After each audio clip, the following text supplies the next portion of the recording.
भाइयों, और मकसद तो आप जान ही गए, इसलिए हम दो चार बातें करेंगे, उसके बाद समझाई हुजूर सल्लल्लाहु अलैहि वसल्लम सामाजिक समरसता के उत्तम मामले थे और वो परफ्यूम से और ईतर से नहीं महकते थे, वो अपने ज़मीन के अखलाक से महकते थे।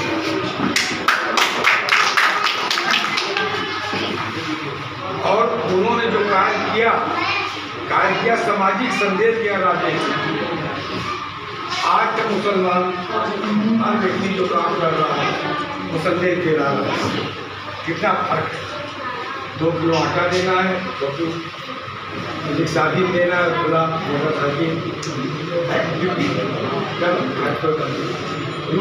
कहा आए मोमिनो जबरे जबरे में फैल जाओ, कहीं कहीं तो आपकी हुकूमत नहीं होगी, लेकिन वहाँ के हुकूमत का हुक्म आएगा। जिस समय हुकूमत कोई निर्णय लेती है तो संविधान पास करती है, उसके विपरीत में जाके कोई टिकट होता है तो हुजूर सल्लल्लाहु अलैहि वसल्लम के साथ गुस्ताखी करते हैं। दूसरी बात उन्होंने कही, आए मोमिनो अपने सिगरेट मुकम्मल रहेगा, अपने ख़ानदान की पहचान बना के रखना, और दीनी मजहब आपका इस्लाम है। तो जब ख़ानदान की बात करोगे तो जो पश्चिम क्षेत्र का व्यक्ति है, अच्छा है वो अपने मुल्कों का नाम लगा रहा है कि राणा त्यागी इत्यादि नाम लगाते हैं, ये अच्छी चीज़ है। दूसरी चीज़ 1441 के पूर्व में जब जहाँ इस्लाम नहीं था तब क्या था, चारों तरफ तो वही थे। फिर धीरे से चीरूमल वर्मा थे केरल के राजा, उन्होंने पहली मस्जिद दी, उसके बाद सिलसिला शुरू हुआ, लोग आते गए, इस्लाम लौटा गया। तो आपके पूर्वज हमारे पूर्वज सब देने का लोग सब।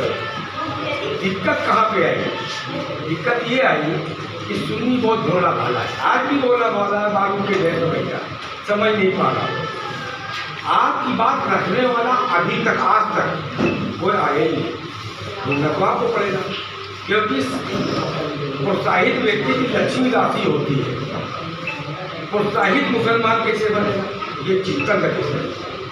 और सामर्थ्यवान पे बोझ नहीं लगता, सामर्थ्यवान मुसलमान कैसे बनेगा, ये भी एक चिंतन का विषय है।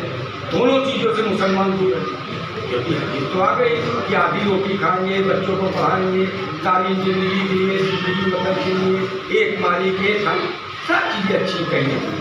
अब आप बताओ, 5 टाइम की जो नमाज पढ़ रहा है, बेसिमा, वो कहना चाहते ही औलाद होगी नहीं हुई, दारू नहीं।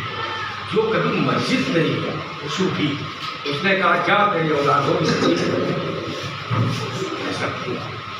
क्योंकि उनका दिल साफ, उनके साथ डायरेक्ट थे, तो आपकी दुआ इसलिए नहीं कबूल हुई कि जो चोर की नियत थी, जो चोरी से गया था, चोरी करने बड़ी शिद्दत के साथ चोरी कर रहा था, 6 साल का बच्चा उठा, वो आंगन से देखा बच्चा उठा, चोर छुप गया देखते, जबकि बच्चा 1.5 फीट का है।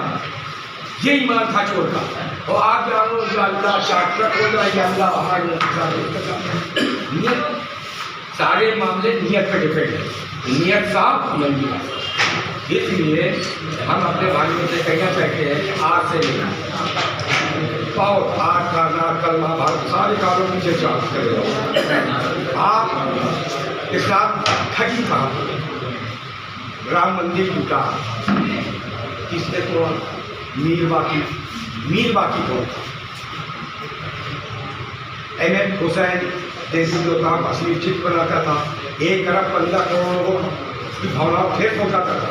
उधर गांधी जिसको बकते थे 15 करोड़ सुन्नियों को, तो दोनों कंट्रोवर्सी हुई कि नहीं हुई? मीर जाफर, मीर सादिक पाकिस्तान बन रहा था, फाइनेंस कर रहे थे, कौन कर रहा था? राजा महमूद इनका हाजिर करने लगा। कौन थे ये लोग? टीपू सुल्तान की मुखबरी किसने की? कौन थे ये लोग? इन्हीं लोगों ने आपको बता आज ऐसा तो बीजेपी तो अभी आई है, बीजेपी के 80 में कोई 51 में नहीं, 80 में कोई बाकी नेता पलटना मांगा, और 1925 में हम आए। विषय ये नहीं, भागवत जी ने साफ कहा कि देश का मुसलमान हमारा अपना है, उनके पूर्वज हमारे पूर्वज, उनका DNA हमारा DNA एक, तो हम अलग कहाँ हैं? हम अलग वहाँ पे होते हैं जहाँ पे विदेशी संस्कृति, विदेशी भाषा के बहुत ज़्यादा गुलाम है, जहाँ पे भाषा वही शुरू हुई। थोड़ा सी दिन बड़ा करना है, जब होली दिवाली आप आओगे, ईद बकरीद वो आएंगे, सारी कंट्रोवर्सी करना। कुछ लोग होते हैं तो समाज में नकारात्मक माहौल बनाते हैं, तो वो नहीं होना चाहिए। दूसरी चीज, अगर कोई पुजारी आ करके कलाम पाक की तिलावत करे बिना कलाम पाक देखे हुए और वो बेइमामियत करे और हदीस और हुजूर की जीवनी पे भाषण दे, तो एक अलग माहौल और एक अलग विचार आप में पैदा होगा कि नहीं होगा? ये पुजारी ये करना